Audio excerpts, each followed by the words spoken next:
Good morning विद्यार्थी मित्रांनो. कारण त्या युट्यूब चॅनलवर तुमचं सर्वांचं स्वागत आहे. चला तर सिरीजची सुरुवात करण्या अगोदर आपण डॉक्टर एपीजे अब्दुल कलाम यांच्या छानशा कोटने सुरुवात करतोय. Every day is a chance to begin again. Don't focus on the failures of yesterday. Start today with positive thoughts and expectations. म्हणजे येणारा दिवस हा प्रत्येक दिवस हा संधी घेऊन येत असतो, नाही का? त्या संधीचं सोनं आपल्याला करता आलं पाहिजे. मागच्या ज्या चुका झालेल्या आहेत त्या चुकांवर रिग्रेट करण्यापेक्षा आजचा दिवस आपण काय करतो हे फार महत्वाचं ठरतं. तर प्रत्येक दिवस हा प्रेरणेने आणि जिंकण्याच्या जिद्दीने सुरुवात केली पाहिजे माणसाने. कारण आज जे आपण करतो ते उद्या उगवणार आहे. ते म्हणतात ना, जे आपण पेरतो तेच उगवतात. म्हणून पेरताना असं छानसं काहीतरी पेरा जे ज्यावेळेस आपल्याला कापण्याची वेळ येईल तर ते आनंद झाला पाहिजे, ना की त्या गोष्टीचा त्रास. चला तर मग जे डेली आहे जे डेली इंग्लिश वेकॅब्युलरीचं आपलं जी सिरीज आपण चालू केलेली आहे ते बघूया आपण वन बाय वन.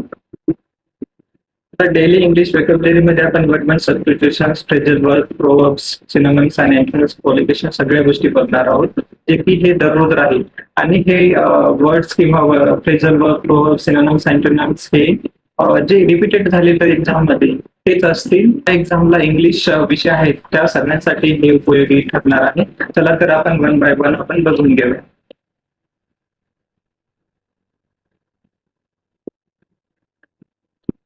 पहिला शब्द आहे कन्सील. कन्सील हे एक वर्ब आहे, नाही का? कन्सील म्हणजे लपवणे, गुप्त ठेवणे किंवा दिसू न देणे.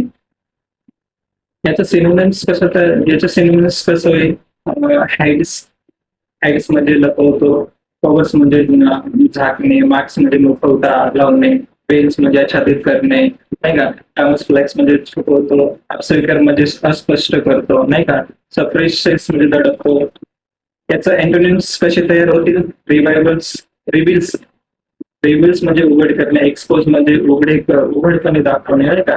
डिस्प्ले म्हणजे प्रदर्शित करणे, अनकव्हर म्हणजे झाकणे, नाही का? शोज मध्ये दाखवणे आणि डिस्क्लोज मध्ये जाहीर करणे. हे बघ, कन्सील हे एक निगेटिव्ह वर्ड्स आहे. मग याचे जे समानार्थी किंवा सिनोनिम्स जे तयार होतील ते निगेटिव्ह होतील, पण जे अँटोनिम्स आहे ते पॉझिटिव्ह राहील. आता मला दोन तीनच देऊन हा समोरचा शब्द घेता येते, पण प्रत्येक आता हे टीचर्स किंवा एमबीपीएस असो किंवा एमपीएस असो किंवा युपीएससी असो यांचं किंवा एसएससी असो, जर तुम्हाला सिनोनिम्स किंवा अँटोनिम्स मध्ये मल्टिपल त्यांचे मिनिंग्स माहिती जर नसतील तर तो तुम्हाला प्रश्न सोडवताच येणार नाही. कारण ज्यावेळेस मॅक्सिमम त्याचे ऑप्शनल वर्ड्स आपल्याला माहिती राहतात, तुम्ही त्या क्वेश्चनच्या जवळ तरी पोहोचता. म्हणून ह्याच उद्देशानं हे एवढे सारे शब्द मी देण्याचा प्रयत्न केलेला आहे. ठीक आहे. तर सिनोनिम्स आणि अँटोनिम्स आपण सेंटेन्स मध्ये उपयोग कसं झालेलं आहे ते बघून घ्या, नाही का? ठीक. Conceals his emotions behind the smile. ठीक आहे. तो आपल्या भावना मागे लपवतो. कन्सिल म्हणजे काय? लपवणे. ठीक आहे. अँटोनिम्स मध्ये reprove conceal nothing, reveals the truth, नाही का? आम्हाला कधी काही लपवत नाही, सत्य उघडकीस आणतं. रिव्हिल्स म्हणजे उघड करणे. ठीक आहे. ऍस्पायरेशनल, नाही का? हे एक ऍडजेक्टिव्ह आहे. म्हणजे having a strong desire to achieve, नाही का? Having a strong desire to achieve म्हणजे महत्वाकांक्षी, प्रगतीची तीव्र इच्छा असलेला, नाही का? त्याच्या सिनोनिम्स कसे तयार होतील? अँबिशियस, ऍस्पायरिंग, मोटिवेट, अँबिशन्स, या सगळ्यांचं जे मिनिंग्स आहे ते महत्वाकांक्षा होतं किंवा प्रगतीची तीव्र इच्छा असलेला व्यक्तीच होतो. ठीक आहे. नंतर गोल म्हणजे उद्दिष्ट, एम म्हणजे ध्येय, ड्रीम म्हणजे स्वप्न, होप म्हणजे आशा, डिझायर म्हणजे इच्छा, ऍब्जेक्टिव्ह म्हणजे हेतू, नाही का? इंटेन्शन म्हणजे मनोदय, पर्पज म्हणजे उद्देश, अर्निंग म्हणजे ओढ. आता याचे अँटोनिम्स हे त्याचे अपोजिट बनतील, नाही का? म्हणजे निगेटिव्ह बनतील. कारण ऍस्पिरेशन हा पॉझिटिव्ह शब्द आहे, तर त्याचं जे सिनोनिम्स आहे ते पॉझिटिव्ह असतील, तर त्याचं जे अँटोनिम्स आहे ते निगेटिव्ह तयार होतील. ठीक आहे. तर अनअम्बिशियस, इनडिफरन्स, एफिटी म्हणजे उद्देशिका, नाही का? इनडिफरन्स म्हणजे निष्काळजीपणा, नाही का? लॅथर्जी म्हणजे सुस्ती, इनर्शिया म्हणजे जडत्व, लेझीनेस म्हणजे आळशीपणा, आयडलनेस म्हणजे निष्क्रियता, नाही का? अफार्टेनेस म्हणजे मनापासून न करणे, नाही का? अनकॉन्सर्न म्हणजे काळजी न घेणे. आता एक्झाम्पल मध्ये पाहायचं जर झालं तर कसं, नाही का? Many aspirational students have moved to cities for better education, नाही का? अनेक महत्वाकांक्षी विद्यार्थी आहे आपली स्वप्न किंवा शिक्षण करण्यासाठी शहरामध्ये जातात. हे एक्झाम्पल याच्यासाठी दिलंय की हा जे ऍस्पिरेशनल जे शब्द आहे, ऍस्पिरेशनल जे शब्द आहे ना, वर्ड्स आहे ना, तुमच्या डोक्यातून निघून जायलाच नको कधी पेपरमध्ये आल्याच्या नंतर.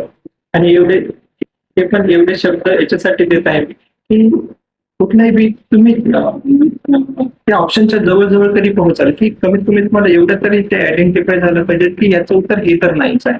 ठीक आहे. रिगोरियस ही एक ऍडजेक्टिव्ह आहे, पण रिगोरियस जर म्हणजे कठोर किंवा शिस्तबद्ध किंवा अचूक असा नाही का, एकदम अवघड नियम असे ते सिनोनिम्स कसे तयार होतात नाही का. स्ट्रिक्ट म्हणजे कठीण, सेव्हरी म्हणजे तीव्र नाही का, स्ट्रिंजन मध्ये कठोर कठोर नियमबद्ध. हे स्ट्रिंजन शब्द वर्ड्स आहे ना, एसएससी मध्ये कमीत कमी 5 ते 6 वेळेस विचारणं झाला. प्रत्येक एक्झामला येतो म्हणजे तोच हा.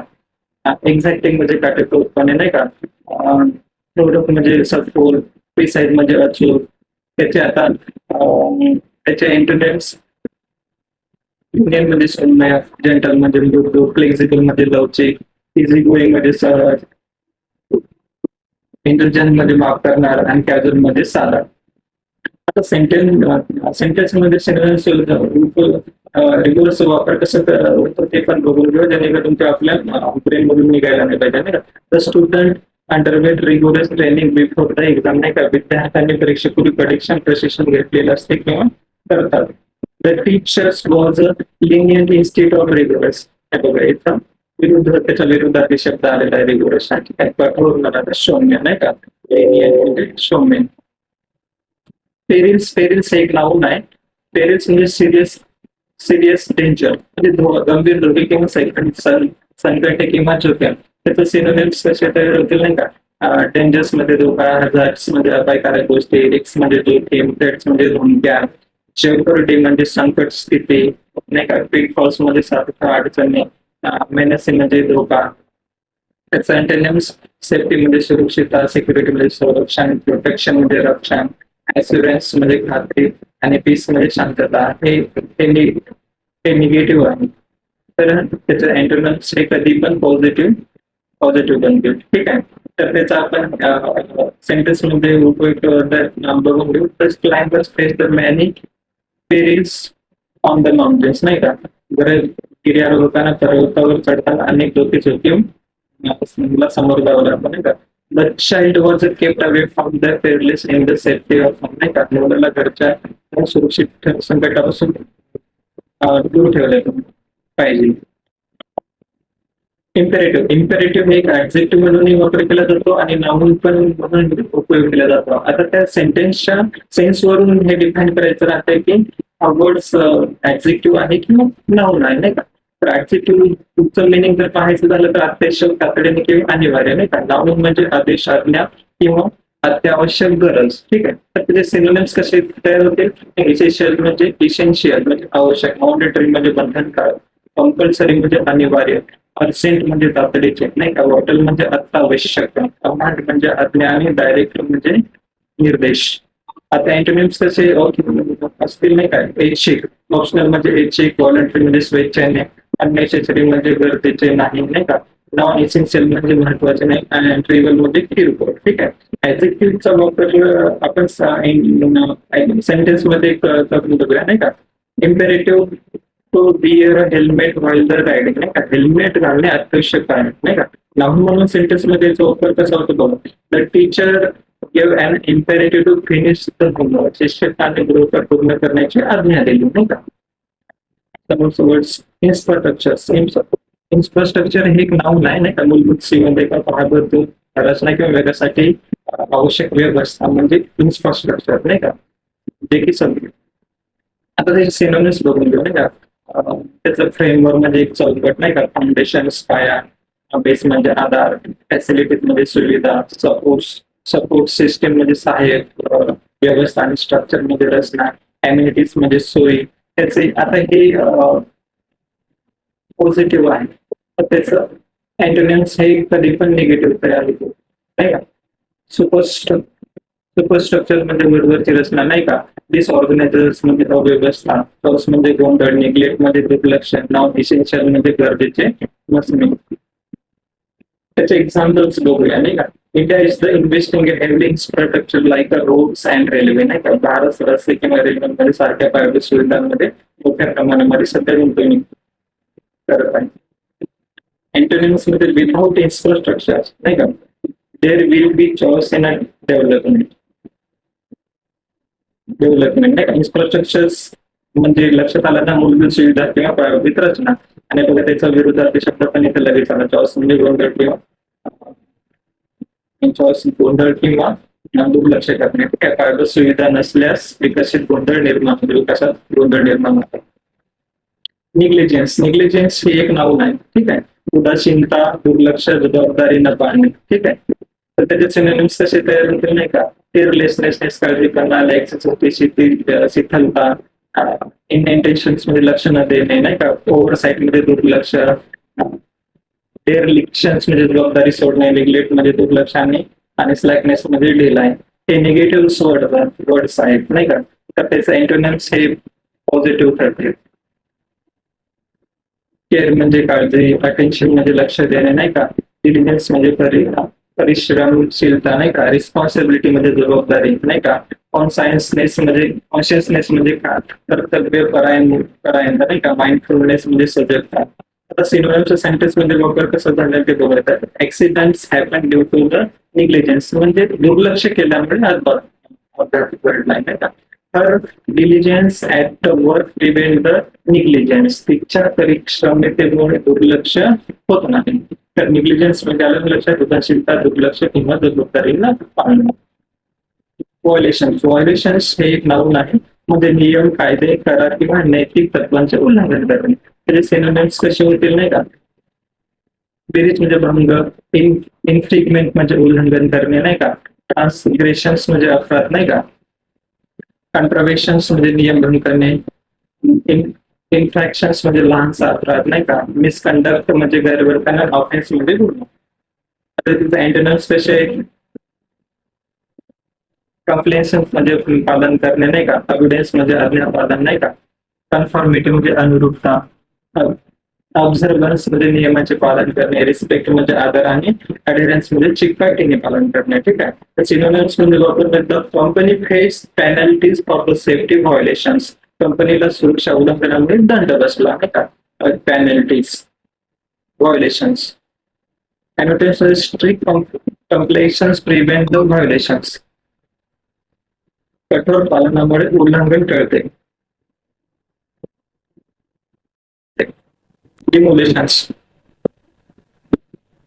डिमोलेशन्स एक नाऊन आहे. एखादी इमारत, रचना किंवा संरचना पाडणे किंवा नष्ट करणे किंवा तोडणे. डिमोलेशन म्हणजे नुकसान करणे किंवा तोडफोड करणे नाही का, किंवा निस्तेनाबूत करणे. तर ते सिनोनिम्स कसे तयार होतील त्याचे.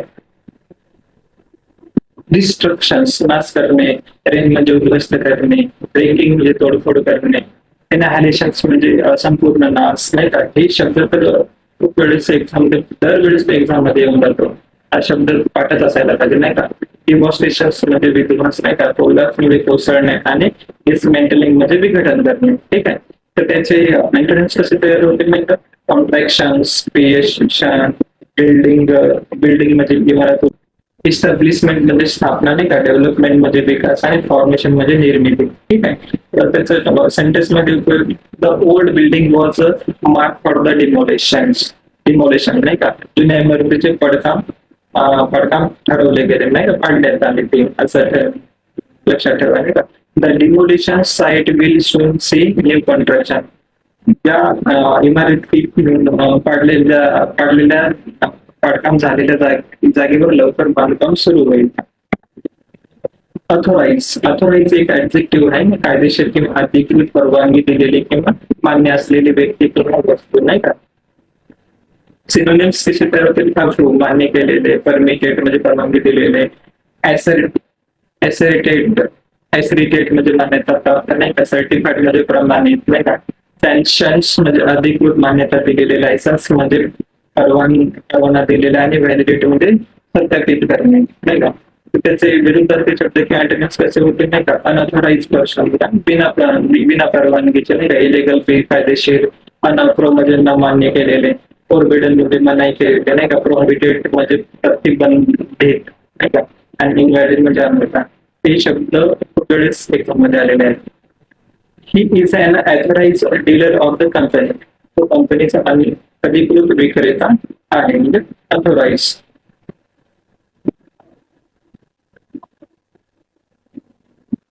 The unauthorized entry was strictly prohibited. बिना परवानगी प्रवेश का कडक मनाई होता नाही का. इकोसिस्टीम एक जीवसृष्टी तिच्या भौतिक किंवा औद्योगिक परस्पर संवादाने तयार झालेले एक संपूर्ण प्रणाली, म्हणजे वनस्पती, प्राणी, सूक्ष्मजीव आणि माती, हवामान यांचा सगळ्यांचा समावेश इकोसिस्टीम मध्ये होतो. पण इकोसिस्टीम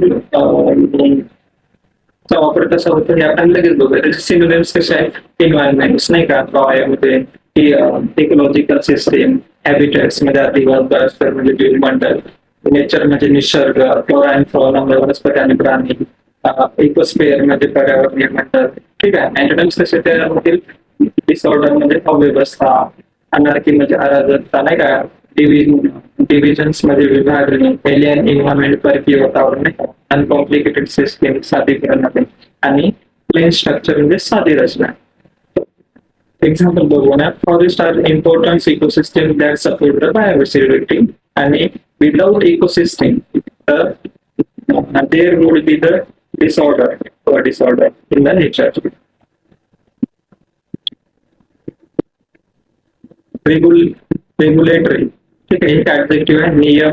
नियम, कायदे, नियंत्रणाशी संबंधित एका गोष्टीचे नियमन करणारे किंवा हा शब्द सहजही सरकारी संस्था, कायदेशीर चौकटी, उद्योगाची धोरणाशी संबंधित असतो नाही का. रेग्युलेटरी ठीक आहे, हे एक ऍडजेक्टिव्ह आहे, लक्षात ठेवा. त्याचे विरुद्ध शब्द सिनोनिम्स कसे तयार होते. ऍडमिनिस्ट्रेटिव्ह म्हणजे प्रशासकीय, सुपरविजरी म्हणजे देखरेख करणारे, कंट्रोलिंग म्हणजे नियंत्रण करणारे, मॉनिटरिंग म्हणजे निरीक्षण करणारे नाही का, डायरेक्टिव्ह म्हणजे निर्देशात्मक नाही का, अथॉरिटेटिव्ह म्हणजे अधिकारपूर्ण, आणि लेजिस्लेटिव्ह म्हणजे कायदेविषय. ठीक आहे. अँटोनिम्स पटकन बघून नाही का. अनरेग्युलेटेड म्हणजे बिना नियंत्रित, लॉलेस म्हणजे कायद्याशिवाय, अनकंट्रोल म्हणजे नियंत्रणाच्या बाहेर गेलेले, किंवा फ्री म्हणजे मुक्त, अनरिस्ट्रिक्टेड म्हणजे मर्यादा विरहित, आणि डिरेग्युलेटेड म्हणजे नियममुक्त. The government has a set a regulatory body of the telecom. The market collapsed due to the unregulated practices. Proliferate एक वर्ब आहे नाही का. प्रोलिफेरेट हे वर्ब आहे. जलद गतीने वाढणे, पसरणे किंवा मोठ्या प्रमाणामध्ये विकास होणे. ठीक आहे. सिनोनिम्स मल्टिप्लाय, इन्क्रीज मध्ये वाढ करणे, एक्सपाउंड म्हणजे विस्तार करणे, स्प्रेड म्हणजे पसरणे, एस्केलेट म्हणजे तीव्र होणे, स्नोबॉल म्हणजे झपाट्याने वाढणे, प्रोपोगेट म्हणजे प्रसारित करणे. अँटोनिम्स डिमिनिश म्हणजे कमी करणे, रेड्यूस म्हणजे घटवणे, डिक्लाइन म्हणजे घटवणे, कॉन्ट्रॅक्ट म्हणजे अनुकूचन पावणे नाही का, डिक्रीज म्हणजे कमी होणे, आणि लेसन म्हणजे घटवणे. त्याचं एक्झाम्पल पण बघून घेऊ आपण. Mobile phones proliferated rapidly in the 21st century. 21व्या शतकात मोबाईल फोन झपाट्याने पसरले आहेत. The use of pages diminish after the mobile phones proliferated.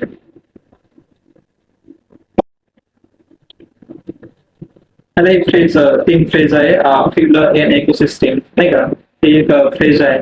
Keep space with आणि struggle to keep space with, हे तीन फ्रेजेस आलेले होते दैनंदिनमध्ये, तर ते आपण पटकन बघितलं. ठीक आहे. To help system grow rapidly or become stronger, एखाद्या व्यवस्थेला चालना देणे किंवा वाढीस प्रोत्साहन देणे. त्याचं एक्झाम्पल बघून घेऊ आपण. Government policies have a fuel. ठीक आहे. द स्टार्टअप इकोसिस्टम, सरकारी धोरणांनी स्टार्टअप परिसंस्थेला चालना देणे. एक्झाम मध्ये हे कशा प्रकारे यूज केले जाते नाही का, एका वर्डला अटॅच करून नाही का. Fuel economic growth, fuel innovation, fuel demand आणि फ्युल इन्फ्लेशन. फ्युल म्हणजे इंधन, म्हणजे एखाद्या गोष्टीला वाढीस मदत करणे नाही का, एखाद्या व्यवस्थेला एक मोटिवेट करणे म्हणजेच फ्युल. ते गाडीतला फ्युल नाही. कीप पेस विथ, पेस म्हणजे वेग, to move develop at the same speed someone something, नाही का, बरोबरीने प्रगती करणे किंवा वेगाशी जुळवून घेणे. Educational institutions must keep a pace with the technological changes, नाही का, शैक्षणिक संस्थांनी तंत्रज्ञानातील बदलांशी जुळवून घेतले पाहिजेत. तर त्याचं ते सेंटेन्स मध्ये किंवा एक्झाम मध्ये कशा प्रकारे विचारले जाऊ शकते ते एक्झाम नाही का बोलून घेऊ आपण. Keep pace with the technology, keep pace with the global standard, keep pace with the changing demands, नाही का, त्यांच्याशी जुळवून घेणे, नाही का, वेगाने जुळवून घेणे. जे काही चेंजेस होत आहेत ना त्या वस्तूशी किंवा त्या टेक्नॉलॉजीशी किंवा त्या ग्लोबल चेंजेसशी जुळवून घेणे म्हणजे कीप पेस विथ, नाही का. Struggle to keep pace with, आता एखाद्या बदलांशी जुळवून घेण्यासाठी केलेला संघर्ष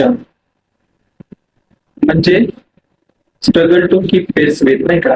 to find a difficult to match changing situations, नाही का, बदलांशी जुळवून घेण्यासाठी घडलेला संघर्ष किंवा मागे पडणे. ठीक आहे. Example, traditional industry struggle to keep pace with digital transformation, नाही का, पारंपरिक उद्योग डिजिटल परिवर्तनाशी जुळवून घेण्यासाठी संघर्ष करावा लागतो. जे आपले जुने उद्योगधंदे होते ते जेव्हापासून AI आला तेव्हापासून थोडं त्यांचं जे वेग आहे मंदावलेलं आहे. तर struggle to keep pace with म्हणजे बदलांशी जुळवून घेण्यासाठी झालेला संघर्ष. आता आपण जवळपास आहे ना नियर अबाउट 15 वर्ड्स बघितलेले आहेत जे की एक्झामच्या दृष्टीने खूप इम्पॉर्टंट होते. तर आपण ते पटकन एक रिवाइज करून घेऊ म्हणजे ते आपल्या लक्षातून जाणार नाही किंवा आपण ते विसरणार नाही. ऍस्पायरेशनल म्हणजे महत्वाकांक्षी, बिल्स म्हणजे धोके, नाही का, इकोसिस्टीम म्हणजे परिसंस्था किंवा व्यवस्था, रेग्युलेटरी म्हणजे नियम, नाही का, फ्रेमवर्क म्हणजे आकडा किंवा चौकट, प्रोलिफेरेट म्हणजे झपाट्याने वाढणे, ऑथराइज म्हणजे अधिकृत, डेमोलिश म्हणजे काढणे किंवा नष्ट करणे, व्हायोलेशन्स म्हणजे उल्लंघन करणे, नेग्लिजन्स म्हणजे निष्काळजीपणा किंवा मग इग्नोर करणे, नाही का, कन्सील म्हणजे लपवणे, इन्फ्रास्ट्रक्चर म्हणजे पायाभूत सुविधा, रिगोरियस म्हणजे सखोल किंवा कठोर किंवा शिस्तबद्ध, नाही का, सिस्टमॅटिक म्हणजे प्रणालीलगत आणि इम्पेरेटिव्ह म्हणजे अत्यावश्यक. तर हे बहुतेक इम्पॉर्टन्स वर्ड्स जे की आपण द हिंदू किंवा द इंडियन एक्सप्रेस मधून घेतलेले आहेत.